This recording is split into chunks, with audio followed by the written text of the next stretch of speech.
As a job interviewer, would you judge someone by the clothes they are wearing, even if they are doing amazing and answering questions? This is a great question. I really appreciate you asking this. The short answer is yes. You get judged by the clothes you're wearing. However, you're getting judged on everything about yourself, from the way that you communicate to the way that you're dressed, if you're wearing perfume or cologne, if you smell like cigarettes or coffee, if you were impolite to the secretary in the waiting room or to the people that are also going in for interviews. You're being judged the second you walk through that door. Even before that, you're being judged on everything about you. So as far as clothing goes, more of a deducting points. If you were dressed properly and professionally for the interview, did a bang-up interview in terms of your personality and your background, everything like that, that would be a 10. But if you're not dressed professionally or you're not dressed to what the company culture would be, then you can lose a point or two, at least an 8 or a 9. Whereas somebody that's dressed impeccably, but they can't articulate why they'd be a good fit for the company, and they don't even know why they're in front of the company, they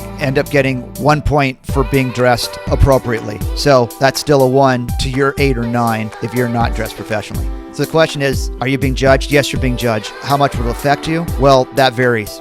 If I interviewed someone that I thought was incredible and they had a wrinkled shirt on or they weren't wearing a belt, something like that, there's an old saying in sales, it's a lot tougher to fire someone up than to sit on somebody. If you're moldable and you have the raw talent, how you're dressed will be minimal. And I've had this before where I had to tell a guy, iron your shirt. He was actually the top rookie in one of my offices, and he had a great personality and people loved him, but the professional image was just something that was easy to change. And it's also possible, when you talk about judging by the clothes they're wearing, to be overdressed. And what I mean by that is wearing a 3-piece suit to a interview for a cashier, and you just don't want to do anything that's going to make the interviewer have to think or have to second guess you. So you always want to come in as neutral as possible. And I always talk about not wearing perfume or cologne, because you don't know if the person you're interviewing with, someone like me, is allergic to that perfume or cologne. Obviously, you want to make sure that you're showered and have basic deodorant on, but trying to do too much can actually suck the energy out of the room just as much as someone not doing enough,